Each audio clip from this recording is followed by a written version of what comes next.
LA 침례교회 주일 오전 예배에 함께 참석하신 모든 분들을 주님의 이름으로 환영합니다. 오늘 계속해서 요한계시록 19장 말씀 함께 나누도록 하겠습니다. 우리 주보를 참조하시면 좋겠고요. 주보가 없으신 분들은 제가 전면 모니터에도 말씀을 기록해 놓았습니다. 그래서 요한계시록 19장 이 일들 후에 내가 들으니 하늘에 많은 사람들의 큰 음성이 있어 이르되 할렐루야 구원과 영광과 존귀와 권능이 주 우리 하나님께 있도다. 그분의 심판들은 참되고 의로우니 그분께서 음행으로 땅을 부패시킨 저 큰 음녀를 심판하시고 또 자신의 종들의 피의 원수를 그녀의 손에 갚으셨도다 하더라. 그들이 다시 이르되 할렐루야 하더라. 그녀의 연기가 영원 무궁토록 올라가더라. 또 24장로와 네 짐승이 엎드려서 왕좌에 앉으신 하나님께 경배하며 이르되 아멘 할렐루야 하니 왕좌에서 한 음성이 나서 이르되 하나님의 모든 종들아 그분을 두려워하는 자들아 작은 자든지 큰 자든지 너희는 다 우리 하나님을 찬양하라 하더라. 또 내가 들으니 큰 무리의 소리 같기도 하고 많은 물들의 소리 같기도 하며 우렁찬 천둥들의 소리 같기도 한 음성이 이르되 할렐루야 주 하나님 곧 전능하신 분께서 통치하시는도다. 우리가 즐거워하고 기뻐하며 그분께 존귀를 돌릴지니 어린 양의 혼인잔치가 이르렀고 그분의 아내가 자신을 예비하였도다. 또 그녀가 깨끗하고 희고 고운 아마포 옷을 차려 입도록 허락하셨는데 그 고운 아마포는 성도들의 의인이라 하더라. 그가 내게 말하기를 기록하라. 어린 양의 혼인 만찬에 부름받은 자들은 복이 있도다 하고 또 내게 이르되 그것들은 하나님의 참된 말씀들이라 하기에 내가 그의 발 앞에서 엎드려 그에게 경배하려 하매 그가 내게 말하기를 나는 내 동료 종이요 예수님의 증언을 가진 내 형제들 가운데 속한 자니 너는 주의하여 그리하지 말고 하나님께 경배하라. 예수님의 증언은 대언의 영이니라 하더라. 오늘 본문의 말씀을 가지고 성도님들과 함께 어린 양의 혼인잔치 이런 제목으로 함께 말씀을 나누도록 하겠습니다. 19장이 전체 크게 두 부분으로 나눠져 있습니다. 제가 이후에 조금 더 말씀을 드리겠지만 우리 오늘 전반부에 있는 말씀을 통해서 어린 양의 혼인잔치 이런 제목을 가지고 함께 말씀을 나누도록 하겠습니다. 잠시 기도하겠습니다. 살아계신 아버지 하나님 감사합니다. 오늘도 복된 주일 사랑하는 성도들과 함께 하나님의 말씀 나눌 수 있는 이 복된 시간을 허락해 주셔서 다시 한번 감사드립니다. 나누게 될 말씀 속에서 하나님께서 마땅히 우리에게 깨우쳐 알게 하시는 진리의 말씀이 올바르게 선포될 수 있도록 소종을 사용하시기 원하고 또 성도들의 마음밭에 이 진리의 말씀이 잘 뿌려져서 풍성한 결실이 있을 수 있도록 도우시기를 다시 한번 간절히 바라옵고 예수님 이름으로 기도했습니다. 아멘. 우리 요한계시록 19장은 전반부에는 하늘에서 일어나는 일들을 묘사하고 있어요. 그리고 후반부에는 이제 땅에서 있게 될 일들을 묘사하고 있습니다. 해서 오늘은 19장 1절부터 10절까지 있는 말씀을 통해서 하늘에서 일어나는 일들을 듣고 사도 요한이 기록한 말씀들을 가지고 함께 우리가 말씀을 나누도록 하겠습니다. 우리가 앞서서 살펴보았던 17장, 18장 두 장의 말씀을 통해서 하나님께서 바벨론에게 심판을 쏟아 부으시는 장면을 우리가 함께 살펴보았습니다. 특이한 것은 17장, 18장 모두 시작하기를 내가 이것을 보았다라고 증언하고 있어요. 다시 말해서 사도 요한이 하나님께서 바벨론에게 심판을 쏟아 부으시는 그런 환상을 눈으로 목격한 거예요. 그죠? 눈으로 목격하고 나서 지금 여기 19장을 시작하면서는 내가 이 일들 이후에 들었다라고 말씀하고 있습니다. 성도님들, 본 것이 더 사람에게 확신을 줄까요? 들은 것이 더 확신을 줄까요? 우리 인간적인 관점에서는 본 거를 더 중요하게 생각을 해요. 그죠? 그런데 제가 요한계시록을 공부하면서 성도님들과 함께 염두에 두셔야 할 것은 보는 것보다 듣는 것이 더 강력한 메시지를 전한다는 거예요.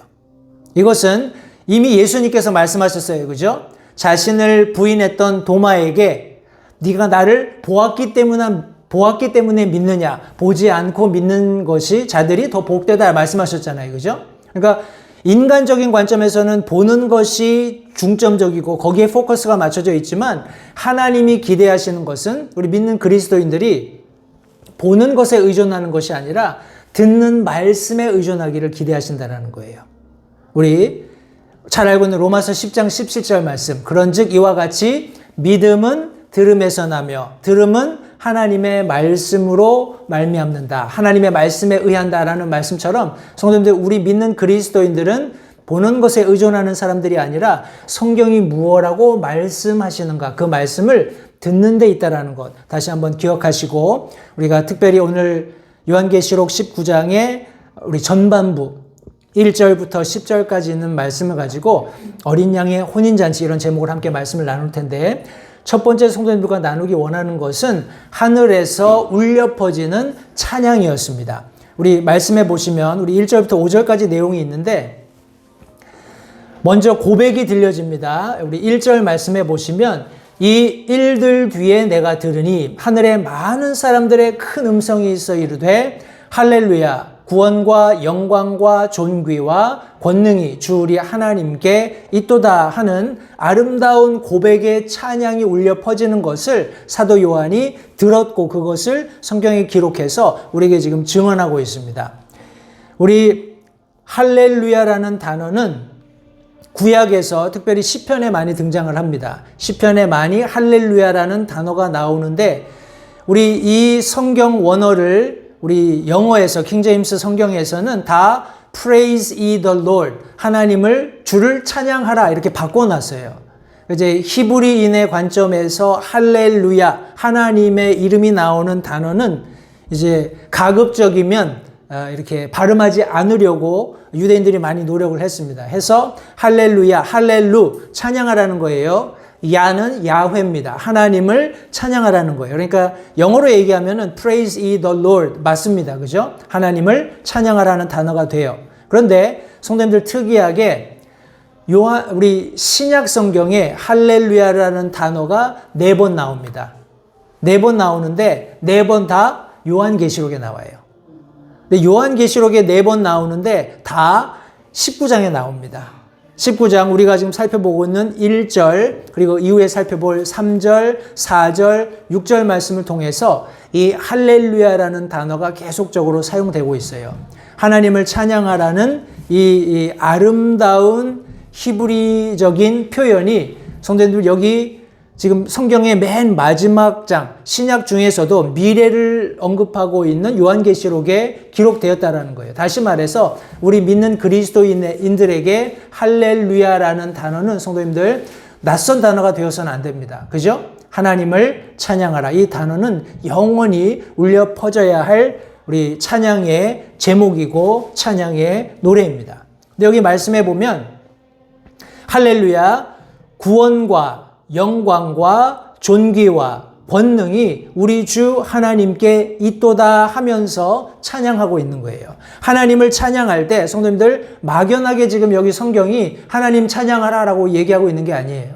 하나님을 찬양하되 이런 구체적인 이유 때문에, 이런 구체적인 원인 때문에 우리가 하나님을 찬양해야 한다라고 지금 성경이 말씀하고 있습니다. 보십시오. 하나님께 구원이 있다라는 거예요. 성도님들, 이 구원이라는 것은 우리를 어려움으로부터 건져내는 겁니다. 그냥 건져내는 것으로 끝나는 것이 아니라 우리를 안전하게 지켜주시고 보호해 주시는 것을 의미해요. 이 구원 안에는 well-being이 다 들어있는 겁니다. 우리 많은 경우에 우리 레스큐 미션 해가지고 사람들이 어려운 사람들을 돕는다든지 아니면 동물들을 이렇게 구조한다든지 하는 일들을 합니다. 그죠? 그런데 그렇게 구원한다고 해서 구원받은 그 대상이 영원히 안전할 수 있느냐? 그건 아니에요. 그죠? 그런데 감사하게도 여기 지금 찬양을 받으시는 하나님께 귀속되어 있는 구원이라는 것은 우리를 철저하고 완전하게 우리의 어려움과 멸망으로부터 건져주시는 것뿐만 아니라 우리를 안전하게 지켜주시고 영원히 보호해주시는 그런 구원을 함께 의미하고 있다는 것을 성도님들 기억하시기 바랍니다. 또 여기 그런 구원을 찬양하라고 말씀했을 뿐만 아니라 여기 그분에게만 있는 영광을 찬양할 것을 성경이 말씀하고 있습니다. 이것은 성도님들 하나님께서만 찬양을 받으시기에 합당한 분이심을 명확하게 하고 있어요. 사람들이 혼돈을 합니다. 이미 구원받은 그리스도인들도 때때로 하나님 아닌 다른 것들에게 찬양을 할 수 있는 그런 어떤 여지들을 열어놓는 그런 모습들을 많이 봐요. 그런데 다시 한번 이 마지막 우리 사도 요한이 들었던 하늘에서 많은 사람들이 큰 음성으로 찬양하는 그 찬양의 핵심 속에는 오직 하나님만 받으실 수 있는 영광이 있고 그것은 전적으로 하나님께 속해 있기 때문에 하나님을 찬양해야 한다는 것을 여기 지금 명확히 설명해 주고 있습니다. 그리고 여기 존귀가 있습니다. 그죠? 구원, 영광, 존귀. 이것도 역시 하나님께만 있는 이런 존귀를 설명하고 있는 거예요. 이 존귀는 우리 영어로 value를 얘기합니다. 가치를 얘기하는 거예요. 하나님께서 그렇게 우리의 모든 찬양을 받으시기에, 높임을 받으시기에 합당하신 분이라는 겁니다. 왜냐하면 그분이 그런 값을 지불하셨기 때문에 그래요. 자신의 피를 흘리셔서 성도들을 사셨고 그런 성도들이라면 마땅히 할렐루야 하나님을 찬양하라. 왜? 그분께서 내게 구원을 베푸셨고 그분만이 받으셔야 하는 영광이 있고 그분이 그럴 충분한 가치가 있는 분이라는 것을 여기 지금 명확하게 설명해 주고 있는 겁니다. 그리고 여기 권능이 있습니다. 그죠? 이 권능은 영어적인 표현으로는 force, power 이렇게 얘기할 수 있겠지만 조금 더 구체적으로 성경적으로 표현한다면 놀라운 능력이에요. 하나님께서 우리를 구원하시기 위해서 보여주셨던, 우리를 구원하시기 위해서 보여주셨던 힘과 능력, 그리고 구원받은 그리스도인들을 이 삶 가운데서 이끌어 가시는 모든 과정 속에서의 그분의 힘과 능력을 모두 포함하고 있는 겁니다. 성도님들 보십시오. 19장이 있기 이전에 17장, 18장을 통해서 하나님께서 철저하게 바벨론의 진노를 쏟아부으시는 모든 과정 속에 사람이 상상하거나 사람이 이룰 수 있는 그런 어떤 파멸은 없었어요. 이것은 전적으로 하나님께 귀속된 거였습니다. 하나님의 순수한 진노가 바벨론 음녀에게 쏟아부어진 것을 우리가 함께 살펴보았어요. 이런 권능은 오직 하나님께만 있는 겁니다. 따라서 이런 구원을 가지신, 영광 받기에 합당하신, 존귀하신, 그리고 권능을 가지신 하나님께 찬양하라 하고 고백하는 이런 아름다운 모습을 성경이 나타내고 있는 것입니다.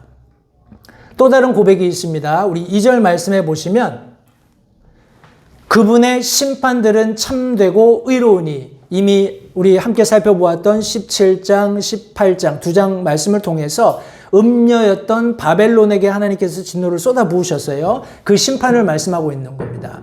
하나님께서 심판을 쏟아부으셨는데 그 심판이 참되고 의로우시다 하는 겁니다. 그분께서 음행으로 땅을 부패시킨 그 큰 음녀를 심판하시고 또 자신의 종들의 피의 원수를 그녀의 손에 갚으셨도다 하고 성경이 말씀하고 있습니다. 성도님들 이런 하나님께서 마땅히 찬양 받으셔야 하는데 그 찬양이 그분께만 귀속된 놀라운 하나님의 성품이 있기 때문에 우리가 찬양해야 하고 더 나아가서 성도님들 보십시오. 제가 자주 언급하는 일이지만 하나님이 사랑의 하나님 맞아요. 하나님이 은혜의 하나님이 맞습니다. 자비, 긍휼, 그런 하나님이 맞아요. 그런데 하나님이 공의의 하나님, 심판의 하나님, 그리고 마땅히 선은 선으로 악은 악으로 갚으시는 하나님이라는 것도 우리가 간과해서는 안 됩니다. 그런 양자를 완성시키는 모습을 하나님께서 반드시 이루실 것이기 때문에 그분을 찬양해야 한다 하고 성경이 말씀하고 있는 것입니다. 우리 계속해서 3절 말씀해 보시면 그들이 다시 이르되 찬양했죠. 우리 하늘의 많은 사람들이 할렐루야 하면서 두 가지 이유를 가지고 찬양을 했습니다. 그리고 그 찬양이 끝날 때 다시 한번 할렐루야 하고 그들이 찬양했다라고 성경이 말씀합니다. 그녀의 연기가 영원 무궁토록 올라가더라. 우리 계시록 8장 4절 말씀을 보시면 이 연기가 무엇인지를 설명하고 있어요. 성도들의 기도와 함께 피어난 향의 연기가 그 천사의 손에서 나와 하나님 앞에서 위로 올라가더라 하고 성경이 말씀하고 있습니다. 성도님들, 이런 측면에서 우리가 기도를 다시 한번 생각해 볼 필요가 있을 것 같아요. 기도라는 것이 우리가 잘못 오해하면 오늘날 현세에서 우리가 필요한 걸 하나님께 구하는 그런 어떤 종교적인 행위 이렇게 이해할 수가 있습니다. 그런데 어떤 분이 얘기한 것처럼 기도는 믿는 그리스도인들에게 호흡 같은 겁니다. 그죠? breathing이에요. prayer life가. 그런데 가령 우리가 하나님께서 원하시는 합당한 기도를 하고 있다면 여전히 우리 기도와 함께 올려지고 있는 향의 연기가 하나님 앞에 올려지고 있다라는 거예요. 그죠? 그런 측면에서 우리가 성경적으로 하나님께서 받으시는, 하나님께서 흠양하시는 기도 생활을 지금 하고 있다면 우리는 영혼을 살고 있는 거예요. 이해가 되시죠? 제가 지난번에 한번 그런 얘기 했어요. 과연 우리 제한적인 인간이 과연 우리가 영혼을 이해할 수 있을까? 그런 말씀 드렸어요. 그죠? 영혼이라는 개념 자체가 우리한테는 없는 것이지만 우리가 성경 말씀을 가만히 들여다보고 그 안에서 영혼을 묘사하는 것들을 두고 유추해 볼 때 우리가 충분히 구원받고 난 이후에 하나님께서 원하시는 영혼을 시작할 수 있다는 거예요. 그리고 그것이 성경적이라는 겁니다. 우리가 하나님 앞에 기도하는 것, 그것이 여전히 우리의 기도와 함께 하나님 앞에 연기가 되어서 올라가고 있고 그것을 하나님께서 흠양하신다면 우리가 꼭 이때가 돼서 할 필요는 없는 거잖아요. 그죠? 오늘날 지금도 그렇게 기도할 수 있다는 겁니다. 따라서 제가 앞서서 언급드렸습니다만 우리 닥터 게치 따님이 소천하신 그런 사건, 사고를 우리가 목격하면서 우리가 마음을 모아서 하나님께서 하실 수 있는 놀라운 일들을 그 가정에 이루어 주시도록 기도하는 것, 이것은 제가 개인적으로 믿기에 하나님께서 충분히 흠양하실 수 있는, 그리고 그분께서 이루기 원하시는 구원, 영광, 존귀, 이런 모든 것들을 포함하고 있다고 생각을 합니다. 하나님께서 하실 수 있는 놀라운 능력을 보여주실 거예요. 성도님들 잊지 마시고 기도하시고 우리의 기도 생활을 다시 한번 돌이켜보는 그런 귀한 말씀이 되었으면 좋겠습니다. 여기 지금 하늘의 찬양 속에 고백이 있었을 뿐만 아니라 여기 동의하는 음성이 있었어요. 우리 4절 말씀해 보시면 또 24 장로와 네 짐승이 엎드려서 왕좌에 앉으신 하나님께 경배하며 이르되 아멘 할렐루야 하니라. 성도님들 보십시오. 우리 앞선 1절부터 3절까지의 말씀 속에서 하늘에 있는 많은 무리의 사람들이 하나님을 찬양하는 그런 음성을 사도 요한이 듣게 되었어요. 그리고 그것이 무엇인지 구체적으로 설명을 했습니다. 그런데 연이어서 우리 처음 사도 요한이 하늘이 열리고 거기에 가서 목격했던 여러 가지 것들 중에 우리 두드러지게 묘사했던 우리 24 장로와 네 짐승을 다시 한번 보면서 그들이 엎드려 왕좌에 앉으신 하나님께 경배하면서 동일하게 아멘, 할렐루야. 우리가 잘 알고 있는 단어잖아요. 그죠? 아멘이 무슨 뜻일까요? 아멘. 나도 동의합니다. 나도 당신과 같습니다. 내가 그 말에 동의합니다. 그죠? 아브라함이 하나님을 믿음에 그 단어 자체가 아멘이에요. 하나님이 하신 말씀을 믿는 겁니다. 그런데 여기 지금 하나님이 하신 모든 일들을 하늘의 많은 사람들이 증언하고 찬양하는 장면을 24 장로와 네 짐승이 보고서 아멘, 동의했다라는 거예요. 하나님께서 구원하시고 그분께 영광이 있고 존귀가 있고 그분께 힘이 있다라는 것, 능력이 있다라는 것을 동의한 겁니다. 그러면서 다시 한번 할렐루야, 하나님을 찬양하라. 이것은 구원받은 성도들의 찬양이기도 하지만 하늘 자체의 우리 신비스러운 존재들이죠. 우리 24장로가 누구냐, 내 짐승이 무엇을 의미하느냐 하는 것들을 가지고 여러 가지 신학적 결례들이 있습니다만 어찌되었건 이것은 하나님을 찬양하는 그런 존재들로서 지금 구원받은 성도들이 찬양하는 그 찬양에 동의하고 있다는 것, 성도님들 다시 한번 기억하시기 바랍니다. 여기서 끝난 것이 아니에요. 하늘의 찬양은 우리 고백이 있었고 동의가 있었을 뿐만 아니라 더 나아가서 명령이 이어집니다. 우리 5절 말씀해 보시면 왕좌에서 한 음성이 나서 이르되 하늘의 모든 종들아, 그분을 두려워하는 자들아, 작은 자든지 큰 자든지 너희는 다 우리 하나님을 찬양하라 하더라. 여기 같은 말씀입니다. 우리 하나님을 찬양하라. 뭐예요? 할렐루야. 그죠? 근데 제가 조금 이따 말씀을 드리겠습니다만 이것은 그것과 조금 차원이 다릅니다. 자, 우리 말씀해 보시면 우리가 지금 세 번째 음성을 듣습니다. 첫 번째 음성이 뭐였죠? 하늘에 있는 많은 사람들이 내는 음성. 그죠? 두 번째는 24장로와 내 짐승이 내는 음성. 그리고 이 세 번째는 왕좌에서 나는 음성입니다. 왕좌에서 나는 음성이 이렇게 말해요. 하나님의 모든 종들아 얘기합니다. 성도님들, 이 종이라는 단어는 원래 노예를 의미하는 거예요. 노예를 의미하는데 이것을 조금 더 우리가 신약적인 그런 관점에서 해석을 한다면 우리 종으로 묘사가 되는데 이 종은 특별히 bond 되어 있습니다. 아주 뭐라고 할까요? 주인과 밀접한 관계를 가지고 있는 거예요.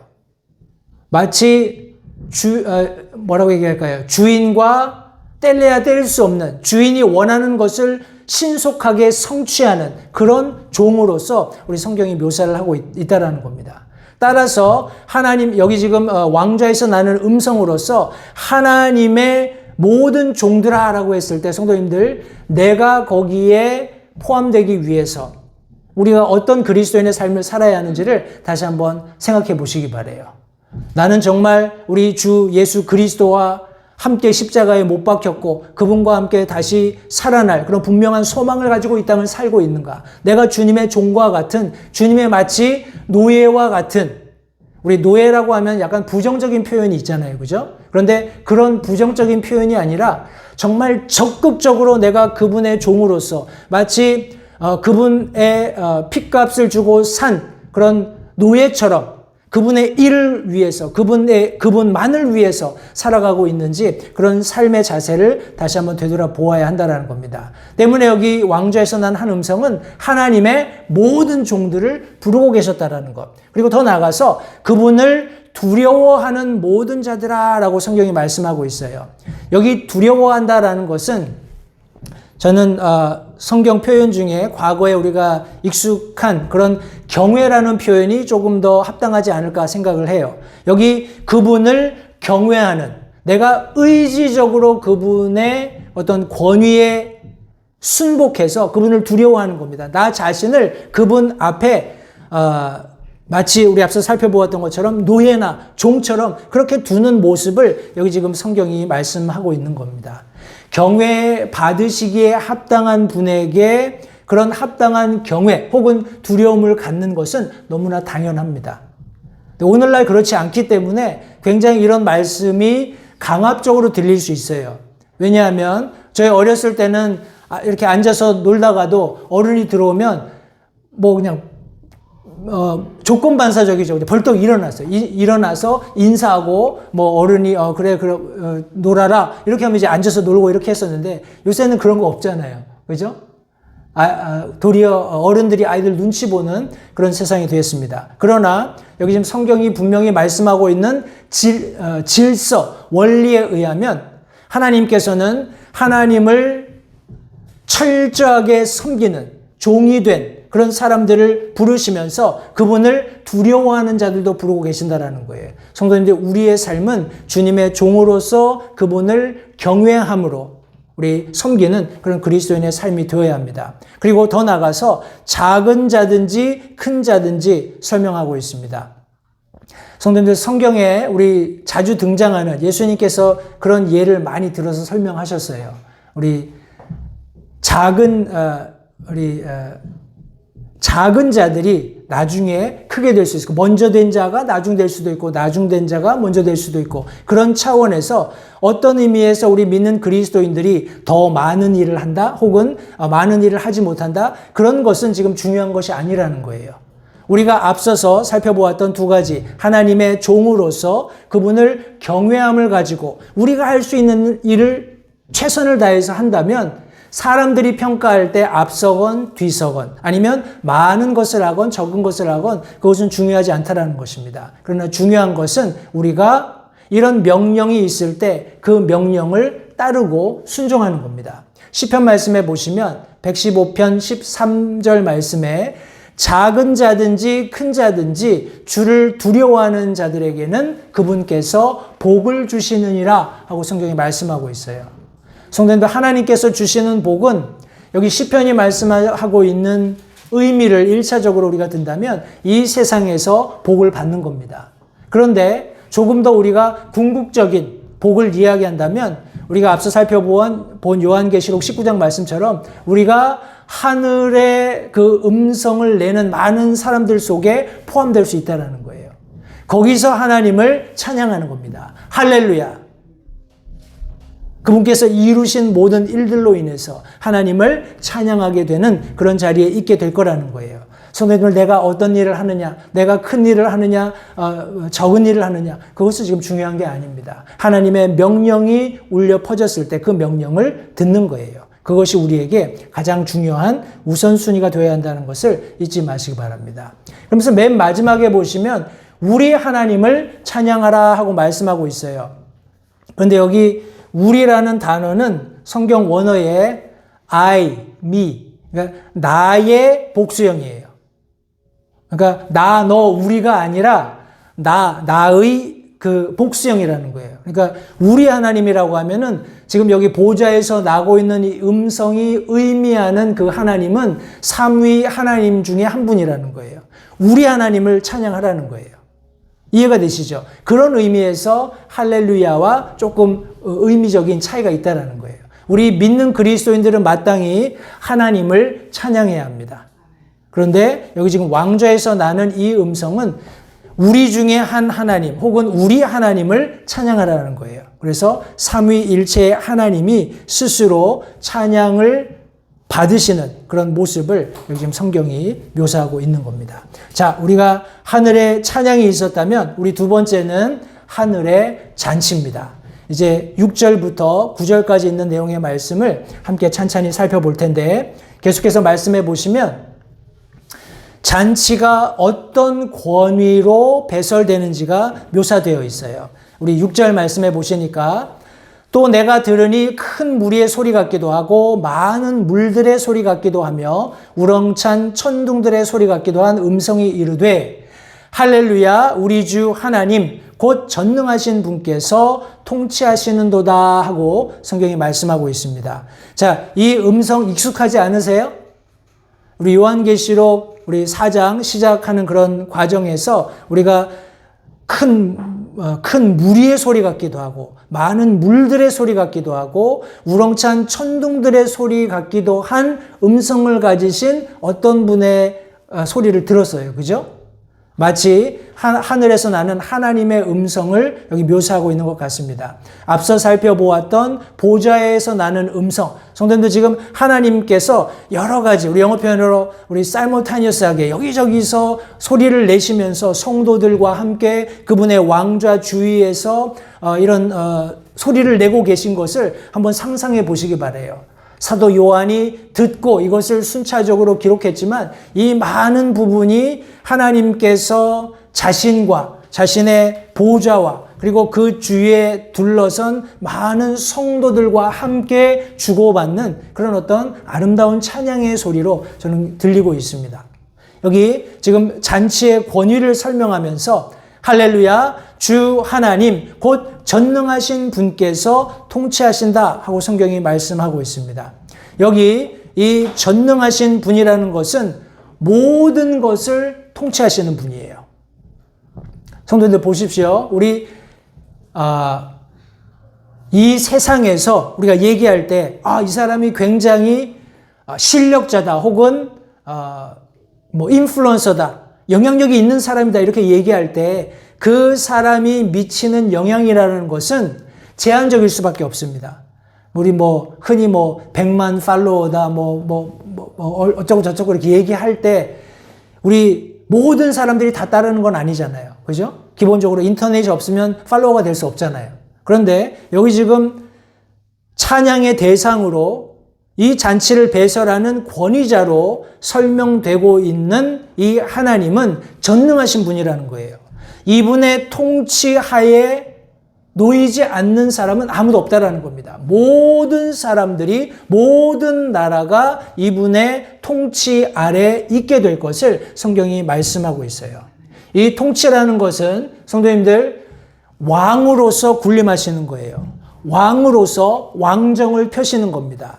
만왕의 왕, 만주의 주로서 이분이 통치하실 것을 성경이 말씀하고 있어요. 이런 권위자께서 지금 이 잔치를 배설하시는 겁니다. 자, 더 나가서 잔치가 어떻게 준비되는지를 한번 보겠습니다.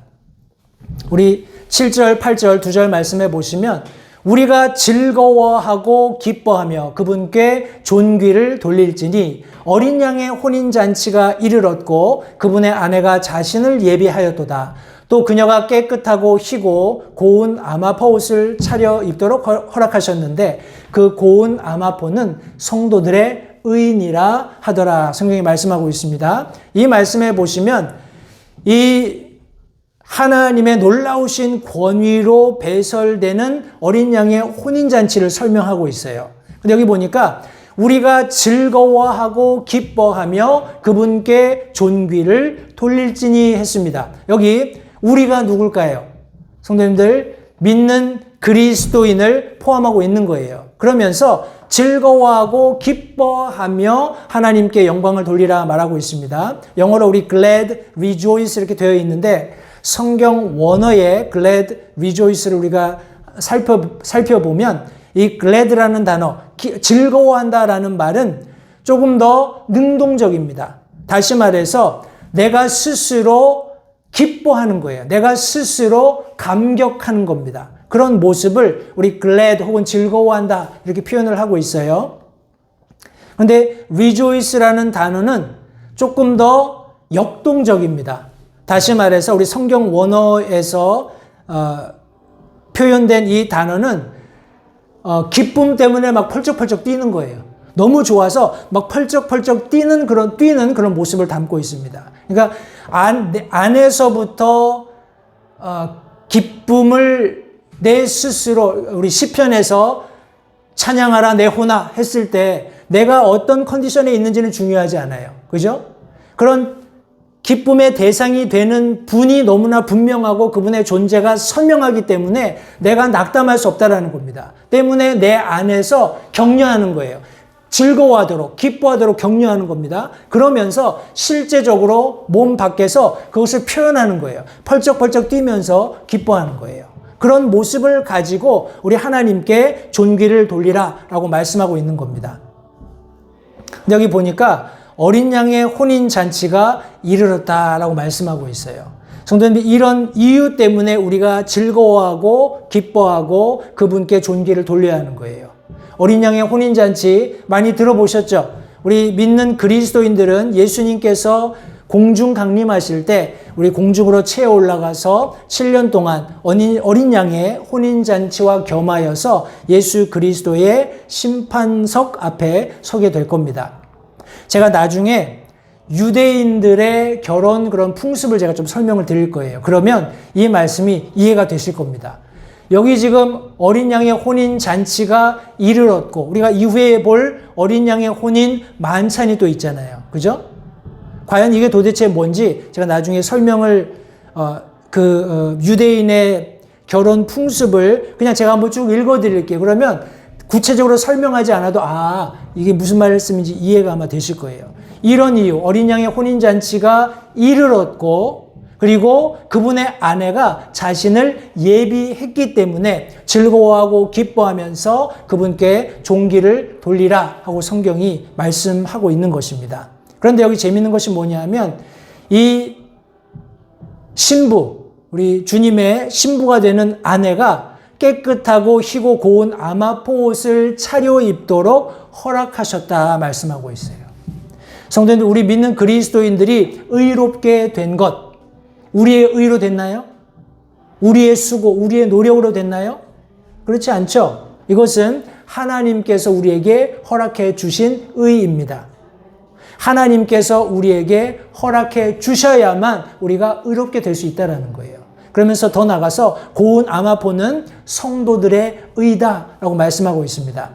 우리 요한계시록 6장 11절 말씀에 그분께서 그들에게 각각 흰 예복을 주시며 또 그들의 동료 종들과 형제들도 그들처럼 죽임을 당해 그 수가 찰 때까지 그들이 아직 조금 더 안식해야 한다고 그들에게 말씀하시더라. 우리 제단 아래에서 울부짖는 음성들이 언제까지 우리의 원수를 갚지 않으시겠습니까? 하고 말씀하신 그런 부분에 대해서 대답하시면서 적당한 수가 찰 때까지 조금 더 있어야 된다 하면서 우리 각 성도들에게 예복을 입혀주신 것을 우리 성도님들 기억하실 겁니다. 다시 말하면 이제 그 수가 다 찼다라는 거예요. 그죠? 다 찼고 우리 어린 양의 혼인 잔치가 이제 시작돼도 아무 문제가 없을 그런 상황이 되었다라는 거예요. 그런 말씀을 여기 해주시고 계시는데 우리 로마서 10장 4절 말씀에 의하면 그리스도께서는 믿는 모든 자에게 의가 되시기 위하여 율법의 끝마침이 되시느니라 라고 말씀하고 있어요. 우리의 의가 아니라 예수 그리스도께서 그분을 믿는 모든 자에게 의가 되신다는 거예요. 예수 그리스도께서 우리를 의롭게 하신다는 것을 성도님들 다시 한번 기억하시기 바랍니다. 자, 하늘의 잔치가 이루어질 때 이제 이어서 만찬의 초대가 있습니다. 우리 마지막 9절, 10절, 2절 말씀 함께 살펴보실 텐데 여기에 보시면 이 만찬이 얼마나 복된가 하는 말씀을 성경이 기록하고 있어요. 먼저 9절 말씀 보시면 그가 내게 말하기를 기록하라. 어린 양의 혼인 만찬에 부름받은 자들은 복이 있도다 하고 또 내게 이르되 이것들은 하나님의 참된 말씀들이라 하기에 성경이 기록하고 있습니다. 성도님들, 우리가 이 말씀을 볼 때 여러 가지 생각을 할 수 있어요. 과연 나는 어떤 신분으로 이 어린 양의 혼인 만찬에 있게 될 것인가? 혹자는 이제 어린 양의 혼인 만찬이 배설되게 되면 믿는 그리스도인들이 교회로 갈 것이다. 아니면 초대받은 뭐라고 하나요? 초대받은 사람들을 뭐라고 하죠? 손님으로 갈 것이다. 이런 다양한 이런 성경 그런 학자들의 말들이 있습니다. 그것이 어찌 되었던 간에 성도님들, 저와 여러분들은 틀림없이 교회 시대에 기록된 신약 성경 말씀을 통해서 예수 그리스도의 신부라는 것을 알고 있어요. 사도 바울도 이미 언급했습니다. 교회를 지칭하면서 순결한 처냐 정혼한 그리스도의 신부로 우리를 하나님께 드리기 원했다 하는 그런 말씀을 기록한 것처럼 저와 여러분들은 신부로서 그 자리에 있게 될 거예요. 그런데 어린 양의 혼인 만찬에 부름받은 사람들조차 복이 있다라는 겁니다. 성도님들, 하나님께서 어떤 그림을 가지고 계실까요? 창세로부터 세상을 마지막 끝내시고 하나님께서 지금 존재하고 계시는 영원 속으로 우리를 이끌어 가신 그런 모든 과정 가운데 어떤 그림을 가지고 계실까요? 하이라이트는 예수 그리스도, 하나님의 독생하신 아들의 결혼 잔치입니다. 혼인 잔치예요. 그 잔치가 우리 인류 역사, 하나님께서 가지고 계신 인간 역사의 하이라이트라는 것, 성도님들 기억하시기 바랍니다. 이런 아름다운 우리 어린 양의 혼인 만찬이 있을 것을 성경이 기록하실 때 사도 요한에게 그것을 이제 들려주시는 말씀 속에서 기록하라라고 말씀하셨어요. 왜냐하면 그것이 너무나 복될 것이기 때문에. 성도님들, 이날 우리가 어떤 모양으로 하나님의 배설하신 어린 양의 혼인잔치에 있게 되든지 간에 이것이 얼마나 복될 것인가 하는 것을 다시 한번 생각해 보시기 바랍니다. 우리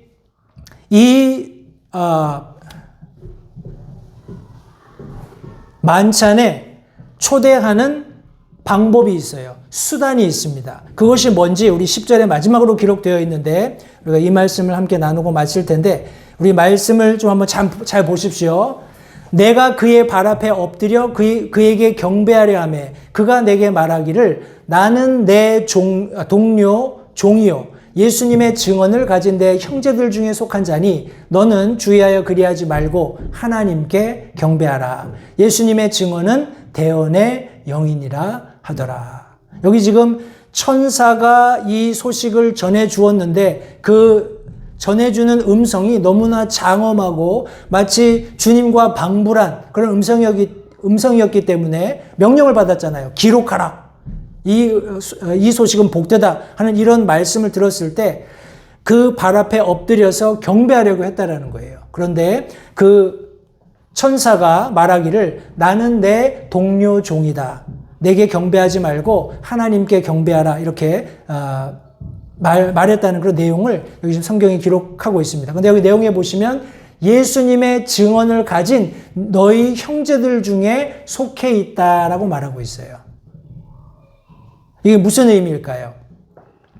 우리 요한일서 5장 10절부터 11절 말씀해 보시면 하나님의 아들을 믿는 자는 자기 안에 이 증언을 가지고 있고 하나님을 믿지 않는 자는 그분을 거짓말하는 자로 만들었나니 이는 하나님께서 자기 아들에 관하여 주신 증언을 그가 믿지 않았기 때문이다 하면서 11절에 이렇게 말씀합니다. 또 그 증언은 이것이니 그 증언은 이것이니 이제 그 증언이 뭔지를 설명하는 겁니다.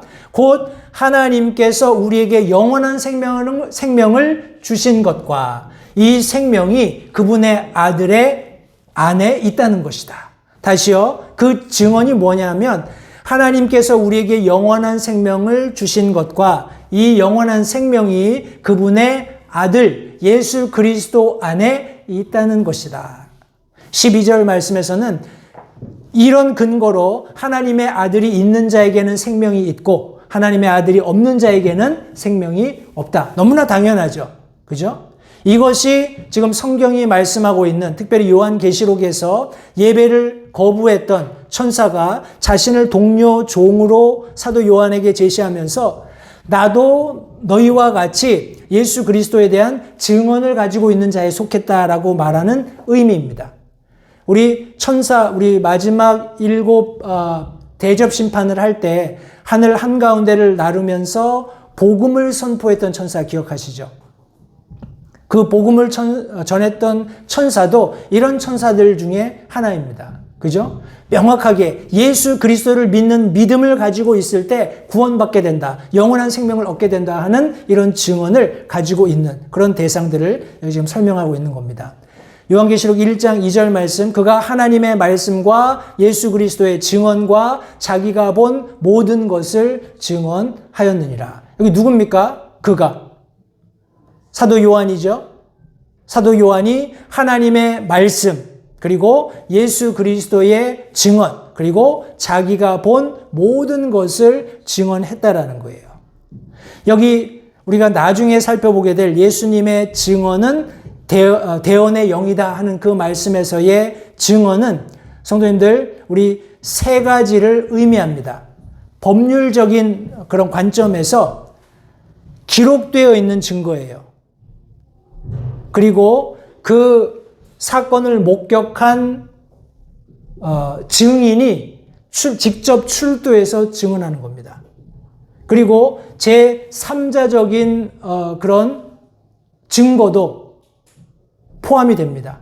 이해가 되시죠? 기록된 그리고 어떤 증인으로서 직접 출두하는 그리고 어떤 제3자적인 그런 모든 것을 다 포함하고 있는 거예요. 이 말씀이 그것을 다 포함합니다. 하나님의 말씀 기록되어 있죠?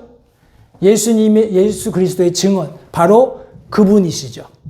그리고 자기가 본 모든 것, 이것은 삼자적인 증거입니다. 그죠? 삼중적인 증언을 위해서 사도 요한이 여기 지금 성경에 이렇게 자신을 언급하고 있는 겁니다. 요한계시록 1장 9절 말씀에서도 나 요한은 또한 너희 형제여 환난과 예수 그리스도의 왕국과 인내에 동참하는 자라. 내가 하나님의 말씀과 예수 그리스도의 증언으로 인해 밤모라 하는 섬에 있었노라.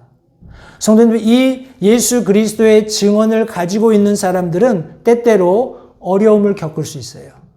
고난을 당할 수 있습니다. 언제까지요? 이 예수 그리스도의 증언이 완전히 드러날 때까지.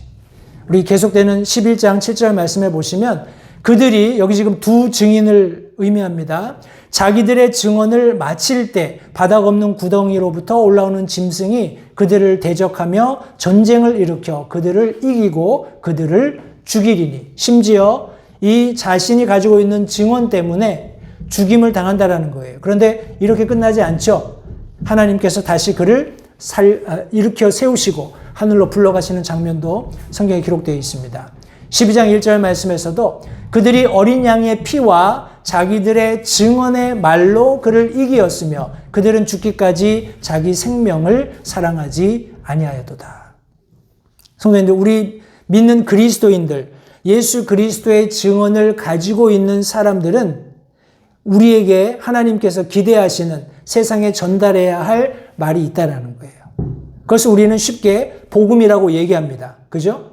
그런데 그 복음은 본질적으로 우리 안에 있는 예수 그리스도의 증언이에요. 내 말이 아니라는 거예요. 예수 그리스도께서 이미 완성하신, 실제하시는 사실이라는 겁니다.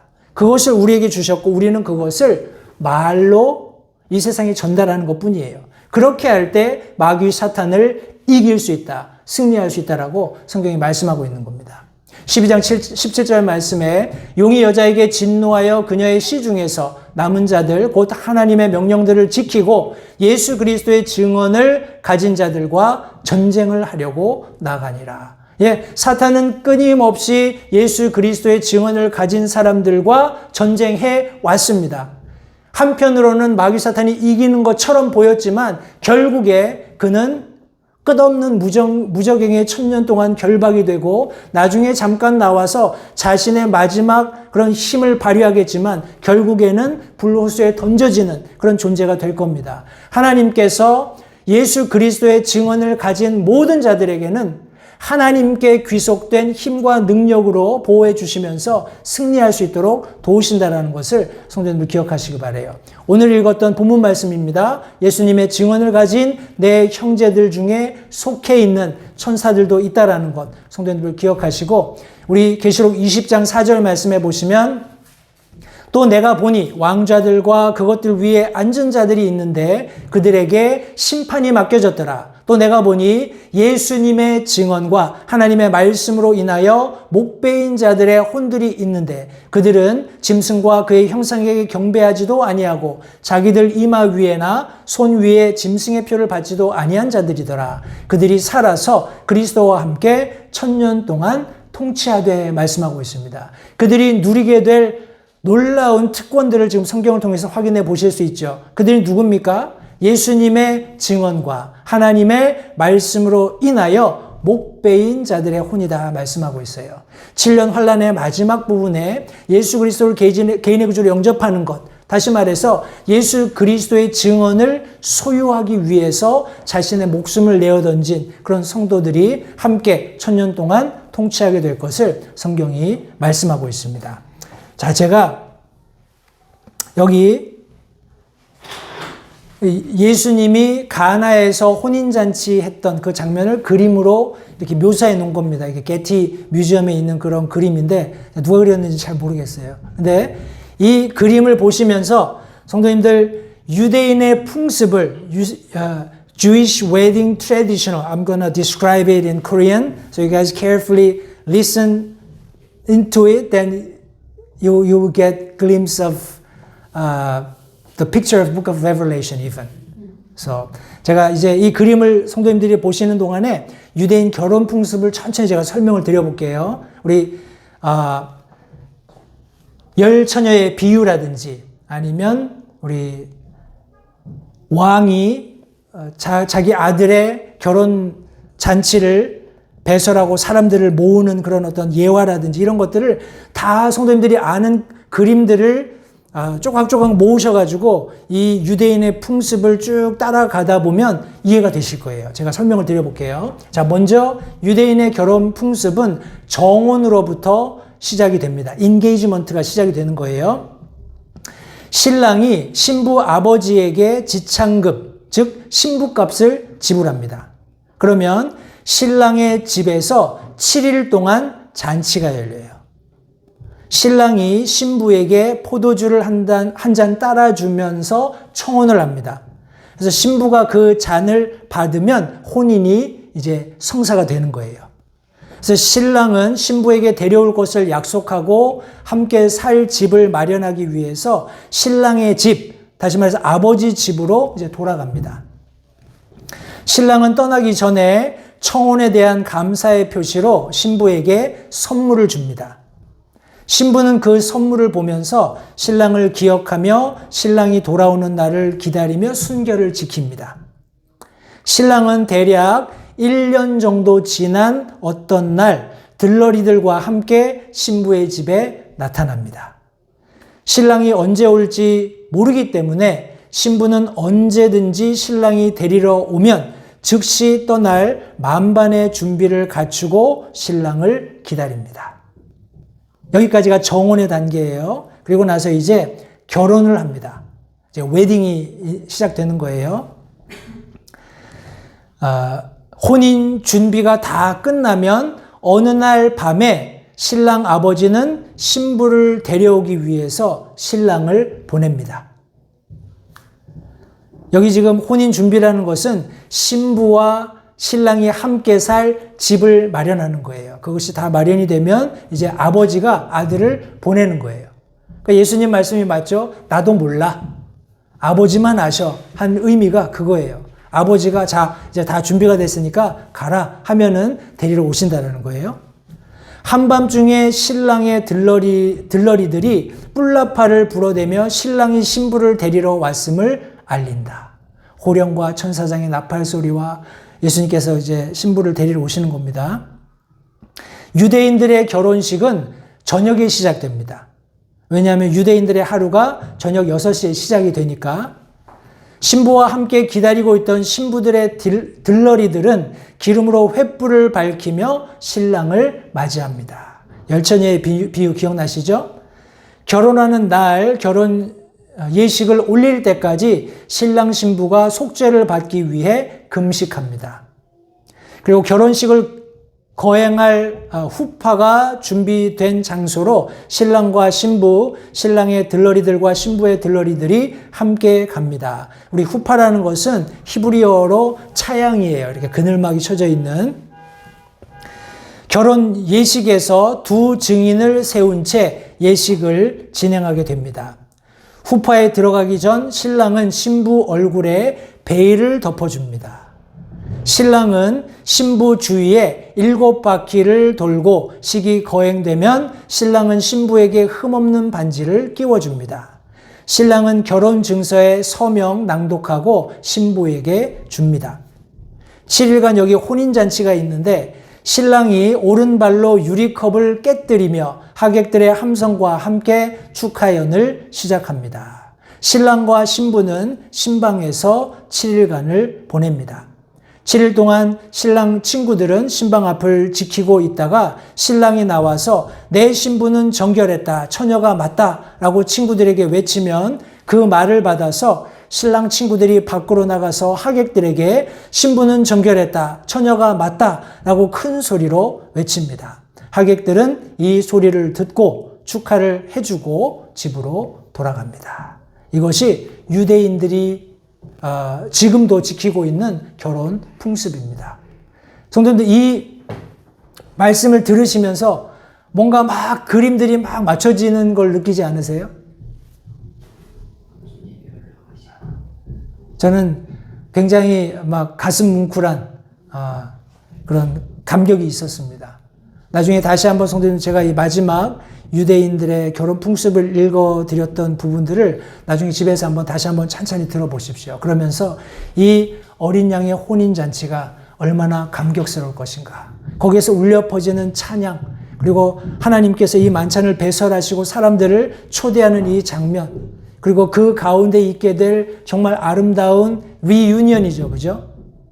그것이 1000년이 될까요? 2000년이 될까요? 저는 모르겠습니다. 하나님만 아시는 것이겠지만 하나님께서 이제 됐다. 아들아 가서 내 신부를 데려오너라 하셨을 때 성도님들 우리가 이 어린 양의 혼인잔치의 주인공으로 있게 될 것을 기대하시면서 다시 한번 오늘 말씀을 통해서 하늘에서 울려 퍼지는 이 아름다운 어린 양의 혼인잔치가 준비되는 이런 장면들 우리 마음속에 기억하시고 우리가 매일매일 그렇게 순결한 처녀로서 그리스도와 정원한 교회의 한 구성원으로서 성숙하고 우리 아름답고 깨끗한 그런 그리스도인의 삶을 살 수 있게 되면 좋겠습니다. 기도하겠습니다.